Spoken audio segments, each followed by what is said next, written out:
அனைவருக்கும் வணக்கம். நான் எம் அண்ணாதுரை, மாநில அரசு எண்ணெய் நிறுவனங்களின் ஒருங்கிணைப்பாளர். ஸோ அது என் சைடில் ஒரு ரெண்டு விஷயம், பெட்ரோல் டீசல் சம்பந்தமாகவும் எல்பிஜி சம்பந்தமாகவும் ரெண்டும் சொல்கிறேன். முதற்கண் MS HSD, petrol and diesel, motor spirit and diesel பார்த்தீங்கன்னா முதல்ல கையிருப்பு இப்போதைக்கு நம்ம சப்ளை பண்ணுற தமிழ்நாடு பூரா இருக்கிற டெர்மினல்ஸ்னு சொல்லுவோம். நாங்கள் எல்லாம் பிபிசி, ஐஓசி, ஹெச்பிசியினுடைய நிறுவனங்கள்லேயே நமக்கு ஸ்டாக்கு அங்கே பைப்லைன்ஸ் மூலமும் வேகன் மூலமும் ரயில் வேகன் மூலமும் மூவ் ஆகுது. அது மூவ் ஆகி இருக்கிற ஸ்டாக்கே 9 நாளைக்கு வரும் இன்னையிலிருந்து.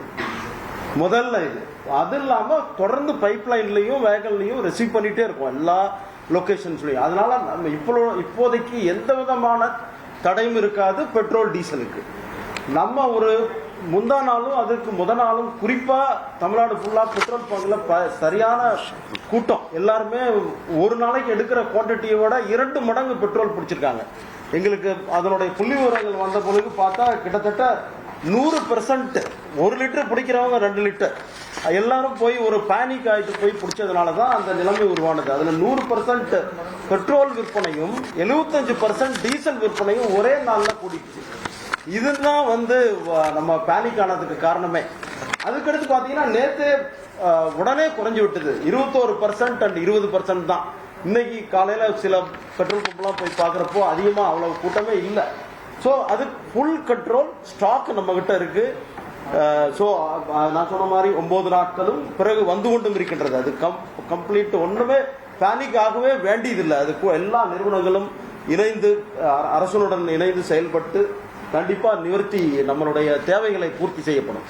ஃபர்ஸ்ட் அது ஸ்டாக்கும் சொல்லிட்டேன். அப்புறம் அடுத்தது பார்த்தீங்கன்னா எல்பிஜிக்கு வந்தால் டொமஸ்டிக் பொறுத்தவரை மத்திய அரசு அறிவிப்பின்படி 25 நாளைக்கு ஒரு தடவை நகர்ப்புறங்களிலே இருக்கிற வீடுகளுக்கு எல்பிஜி சிலிண்டர் கொடுக்கப்படும். இந்த நம்ம சுச்சுவேஷனை சமாளிக்கணுங்கிறதுக்காக தான் இந்த ஒரு ரெஸ்ட்ரிக்ஷன். அப்புறம் ரூரல் சைடு என்ன அப்படின்னா 45 நாளைக்கு ஒரு முறை. ஸோ டொமஸ்டிக்கும் மோரார்லெஸ் அண்டர் கண்ட்ரோல், ஸ்டாக்ஸ் இருக்கு, கவர்மெண்ட்டும் அரேஞ்ச் பண்ணிட்டு இருக்கு. இப்போ இந்த மாதம் முடிவு வரையே ஸ்டாக் இருக்கு. அடுத்தது பார்த்தீங்கன்னா கமர்ஷியல், அதாவது வியாபாரங்களுக்கு தரப்படும் தி சிலிண்டர்ஸ் எல்பிஜி எடுத்துக்கிட்டீங்கன்னா சாரும் சொன்ன மாதிரி நமக்கு ஓவராலா 20% வரை என்ன போயிட்டு இருந்ததோ அதை கொடுக்கணும். ஏன்னா பிரியாரிட்டி நம்ம டொமஸ்டிக் தான் கொடுக்கணும். வீட்டில் இருக்கிறவங்கள முக்கியமாக அவர்களுடைய தேவைகளை பார்த்து கொள்ள வேண்டும். முதல் எய்ம் அதுங்கிறதுனால அது 20% வரை கொடுக்கலாம் அப்படின்னு வியாபார நிறுவனங்கள் கொடுக்கலாம்னு சொல்லி அறிவுறுத்தப்பட்டிருக்கிறது. அதுலேயே பிரியாரிட்டியா ஹாஸ்பிட்டல்ஸ் நம்பர் 1 நமக்கு தேவை. அதுக்கு அடுத்து எஜுகேஷனல் இன்ஸ்டிடியூஷன்ஸ், அதாவது ஹாஸ்டல், நமது ஸ்டூடெண்ட்ஸ் இருக்கிற எல்லா விதமான ஹாஸ்டலுக்கும் ஸ்கூலு காலேஜுக்கும் கொடுக்கலாம்னு சொல்லியும் அறிவுறுத்தப்பட்டிருக்கு. மீதி இருக்கிறத ஒரு குழுவாக மறுபடியும் மத்திய அரசு அறிவித்தல்படியும் ஸ்டேட் கவர்மெண்டினுடைய குழுவுடன் இணைந்து ஆயில் நிறுவனங்கள் எல்லாம் மீதி இருக்கிற குவான்டிட்டியும் மற்ற ஒரு பிரியாரிட்டி ஐடென்டிஃபை பண்ணி அவங்களுக்கு வழங்கப்படும் என்பதை இந்த நேரத்தில் தெரிவித்துக் கொள்கிறேன். தேங்க்யூ. இல்லை மதிப்புக்குரிய திரு அண்ணாதுரை சார் சொன்ன மாதிரி மாவட்ட முதலமைச்சர் 2 குழுக்கள் போட்டிருக்காங்க. குழுக்கள் போட்டு ஒன்று வீட்டுக்கான வணிக நிறுவனங்களுக்கு எரிவாயு சிலிண்டர் விநியோகத்திற்கு முறைப்படுத்த, அதுக்கு அரசு கூடுதல் தலைமை செயலர் உள்துறை அவரோட தலைமையில் அரசு கூடுதல் தலைமை குறு சிறு மற்றும் நடுத்தர எம்எஸ்எம்இ துறை, அதே மாதிரி தொழில்துறை மற்றும் நம்மளோட மையப்பகுதியாக நம்மளோட கூட்டுறவு உணவு மற்றும் நுகர்வோர் பாதுகாப்புத்துறை, அந்த குழு தொழிற்சாலைகள், உணவகங்கள், கேன்டீன்கள், உணவு தயாரிக்கும் கூடங்கள் போன்ற வணிக நிறுவனங்களுக்கு முறையாக எல்பிஜி சிலிண்டர் அளவீட்டினை வர ஒதுக்கீடு, இவங்க கொடுக்கிற ஒதுக்கீடு அதை விநியோகம் செய்வதற்கு அவங்க அறிவுரை வழங்குவாங்க, கண்காணிப்பாங்க. நான் ஏற்கனவே சொன்ன மாவட்ட ஆட்சித்தலைவர் தலைமையிலையும் இருக்கக்கூடிய அந்த குழுவில் தலைவர் மாவட்ட ஆட்சியர், மாவட்ட வருவாய் அலுவலர், மாவட்ட வழங்கல் டிஸ்ட்ரிக்ட் சப்ளை ஆபீசர், அதுக்கப்புறம் Indian oil corporation, Hindustan petroleum மற்றும் பாரத் பெட்ரோலியமோட உறுப்பினர்கள் இருக்காங்க. எங்களோட அன்பான வேண்டுகோள் என்னன்னா, அதிகாரப்பூர்வமாக சார் அந்த சப்ளைஸ் பூர்வமே உங்களுக்கு ஏற்கனவே பல முறை முதலமைச்சரும் இதை தெளிவுபடுத்தியிருக்காங்க. பல்வேறு முறை நம்மளோட செயலர்களும் அதே மாதிரி தலைமை செயலரும் சொல்லியிருக்காங்க. இது வந்து ஒன்றிய அரசோட நம்ம தொடர்ந்து கலந்து பேசி, இது வந்து ஒரு அவுட் சைடு இஷ்யூங்கிறதுனால அவர்களுக்கு என்ன இவங்க கண்டென்ட் நமக்கு சொல்றாங்களோ தகவல் வர்றதை உடனுக்குடன் நம்ம உங்க எடுத்த கொடுத்துருவோம். That is one. Second is, தயவுசெய்து இந்த நேரத்தில் வதந்திகளை நம்பி தேவையில்லாமல் சில பேர் பண்ணிட்டு இருக்காங்க. அந்த வதந்திகள் நம்பக்கூடாது.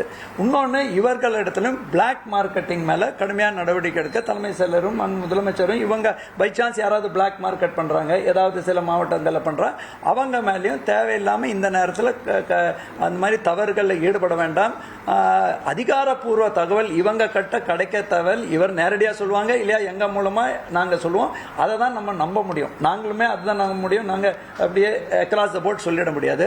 இந்த மீன் டைம் முதலமைச்சர் வந்து இடைப்பட்ட பிரச்சனைகள் சால்வ் பண்றதுக்காக பல்வேறு முயற்சிகள் எடுத்திருக்கார். தொடர்ந்து கண்காணித்து வருகிறார்கள். அதுல தேவையான ஃபர்தர் ஏதாவது டிமாண்ட்ஸ் வரும்போது அதையும் ஃபாலோ பண்ணுவோம்.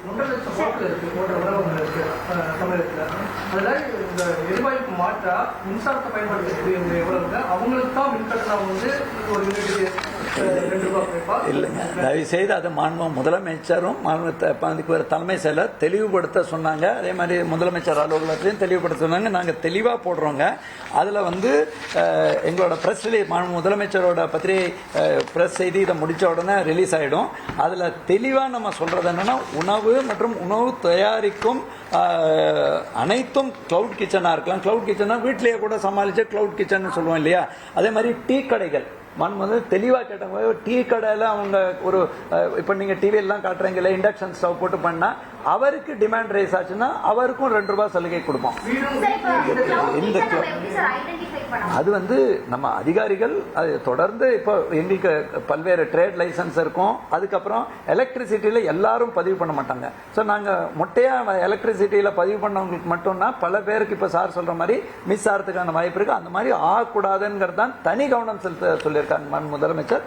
நாங்க எங்களோட டீமை போட்டு இதுல நாங்க ஏற்கனவே மக்களுக்கு பிரச்சனை இருக்கும்போது இதுல இந்த மாதிரி ரொம்ப டீட்டெயிலா, அதுக்கப்புறம் சில பேர் நீங்க கேட்கலாம், சார் இவர் இதுக்கு தான் இண்டக்ஷன் ஸ்டவ்க்கு தான் ப்ரொடியூஸ் பண்ணதுனால ஏறித்தா இது ஏசினால, அந்த மாதிரி எந்த ஒரு இதுக்கும் வராதனால தான் தெளிவாக கூடுதலா எவ்வளவு செலவாகிறதோ அதுக்கு ₹2 சலுகை அப்படி மானியம் அப்படின்னு முதலமைச்சர் தெளிவா சொல்லியிருக்காங்க. தயவுசெய்து அந்த கன்ஃபியூஷன் வேண்டாங்க. யாருக்காவது இருந்தா நாங்க நம்ம இபிலையும் அந்த கைடன்சஸ் எஸ்சி மாவட்ட அளவில் எஸ்சி மற்றும் கலெக்டர் சூப்பரிண்ட் இன்ஜினியர் சொல்லுவாங்க, தலைமையில் சி கமர்ஷியல் இருப்பாங்க, டைரக்டர் டிஸ்ட்ரிபியூஷன் இருப்பாங்க. ஏற்கனவே இந்த அறிவுறுத்தலின்படி மீட்டிங்கும் போட சொல்லியிருக்கோம். அதே மாதிரி பாதுகாப்பாகவும் மக்கள் இருக்கணுங்க. அதையும் நாங்க சொல்லிக்கிறோம். இந்த மாதிரி பண்ணும்போது அதிகாரப்பூர்வ உபகரணங்கள் ப்ராப்பர் கனெக்ஷன் டவுட் இருந்தா எங்க இபில கைட் பண்றதுக்கும் சொல்லியிருக்கோம்.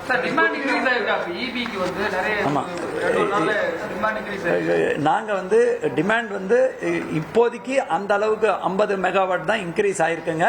பட் ஆனாலும் முதலமைச்சர் வந்து ஒரு 500 முதல் 1000 வரைக்கும் மெகாவாட் இன்க்ரீஸ் ஆகிறதுக்கான முன்னேற்பாடுகள் செய்ய சொல்லி அதற்கான அனைத்து ஏற்பாடுகளும் செய்யப்பட்டுள்ளது.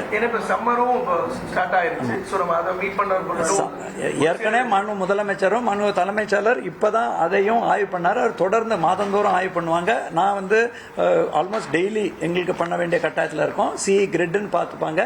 தேவையான அனைத்து முன்னேற்பாடுகளும் ஏற்கனவே செய்யப்பட்ட நிலையில் தான் இந்த பிரச்சனை வந்தது.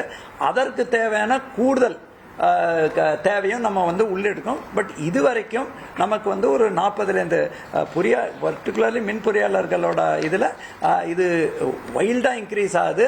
ஆனாலும் அதை நம்ம முன்கூட்டியே கருதல் கொண்டு ஒரு 500 1000 மெகாவாட் கூடுதலாக நம்ம 15 மணி ஸ்லாட்ல தான் இது வருங்க. காலை வேலையில இன்க்ரீஸ் ஆகிறதுக்கான வாய்ப்புகள் அதிகமா இருக்கு. மத்தியானம் அந்த குக்கிங் டைம்ல சோலார் பவர் நமக்கு வந்துடுறது. நைட் வேலையில நமக்கு காலையில 6 to 8, நைட்டு மறுபடியும் 6 to 12 மணி இருக்கும். அந்த நேரங்கள்லயும் கூடுதலா எல்லாம் கன்வெர்ட் பண்ணும்போது வரும். அது எல்லாத்தையும் அந்த ஸ்லாட்ஸ்க்கும் ஏற்பாடு பண்ணிருக்கோம். பெட்ரோல் டீசல் அப்புறம் வீட்டு சிலிண்டர் பயன்படுத்தக்கூடிய காமன் மேனுக்கு கவர்மெண்ட் என்ன சொல்லுது? ஒரு மாதிரி கவர்மெண்ட் இவங்க காமன் மேன் எல்லாம் நிறைய பேர் புக் ட்ரை பண்ணதுனால சில இஷ்யூஸ் இருக்கு. அதுக்கு வந்து இப்போ என்ன ஒரு அடிஷனலா இந்த வாட்ஸ்அப் சர்வீஸு பிளஸ் மிஸ்ட் கால் சர்வீஸு இது எல்லாமும் ஆக்டிவேட் பண்ணி அது வந்து ஒரு காமன் சர்வரை உடனே அப்பாயின்மெண்ட் அந்த ப்ராப்ளம் வந்தோடனேவே ஜியோல இருந்து சர்வீஸ் எடுத்து அவங்க கம்பைல் பண்ணி எங்களுக்கு டே எண்ட்ல கொடுத்தாங்கன்னா அதை எடுத்துட்டு அதுக்கும் எக்ஸிக்யூட் பண்ணோம். இப்பவும் அந்த டெலிவரி வந்து 2.5 days தான் இருக்கா? பேக்லாக் இருக்கு கிட்டத்தட்ட. ஏன்னா இப்போ டெஃபினெட்லி பேக்லாக் இருக்கு. நீங்க சொல்ற நம்பர்ஸ் கிட்டத்தட்ட அபவுட் 2.5-3 days கிட்ட இருக்கு. சார் ஈபில இருக்கு. கமர்ஷியலுக்கு மட்டும் சொல்லிடுவோம். கமர்ஷியலுக்கு மட்டும் எக்ஸ்ட்ராவா ஒரு பவர் கன்சியூம் பண்ணாங்கன்னா 2 யூனிட் வரும். இப்போ வீடுகளிலேயும் மின் தேவைகள் அதிகம் வைக்கணும் சார். வீட்டில் இப்போ கேஸ் இல்லாட்டி இண்டக்ஷன் யூஸ் பண்ணுவாங்க. அது டெஃபினட்டாக அதையும் நமக்கு ஏன்னா டொமஸ்டிக் ரேட்டு வேறு ரேட்டாக தான் இருக்குங்க. டொமஸ்டிக் ரேட்டு இன்ஃபேக்ட் ஏற்கனவே அது செப்பரேட்டாக அதை எக்ஸாமின் பண்ணுவோம். இப்போதைக்கு அந்த எந்த வகையான உணவு டீ கடையோ கமர்ஷியலாக, ஏன்னா கமர்ஷியல் ரேட் ரொம்ப ஹை ரேட்டுங்க, 10.4 அதுக்கு மேலே ஹை ரேட்ஸாக இருந்தது. 10 ரூபாய்க்கு மேலே இருக்கும்போது அவங்களுக்கு பண்ணியிருக்கோம். மற்ற அந்த டெவலப்பிங் ஸ்டோரி இல்லையா, நம்மளே இதுக்கு இதுதான் ஃபைனல் டே அப்படின்னு இதுதான் கடைசி முடிவுன்னு சொல்ல முடியாது. முதலமைச்சர் தொடர்ந்து கண்காணித்து வருகிறார்கள், தொடர் ஆய்வு மேற்கொண்டு வருகிறார்கள். தலைமை செயலர் ஆல்மோஸ்ட் டெய்லி அதை ரிவ்யூ பண்ணிட்டு இருக்காங்க. ஸோ டெவலப்பிங் ஸ்டோரி நாங்களே அதே மாதிரி தொலைக்காட்சியில் என்னென்ன சிவியோலையோ பத்திரிகை ஊடகங்களில் வரக்கூடிய செய்திகளும் அவர்களுக்கு காட்டி அங்கே லோக்கலாக சால்வ் பண்ணுறதுக்கான கைடன்ஸ் அந்தந்த மாவட்ட ஆட்சியரும் பல்வேறு ஸ்டெப் எடுத்துட்டு இருக்காங்க. உங்கள் தந்தி1 தொலைக்காட்சியில் காதலும் கலகலப்பும் நிறைந்த ஒரு புத்தம் புதிய ஃபேண்டசி தொடர் ராஜா ராணி தினமும் இரவு 8 மணிக்கு.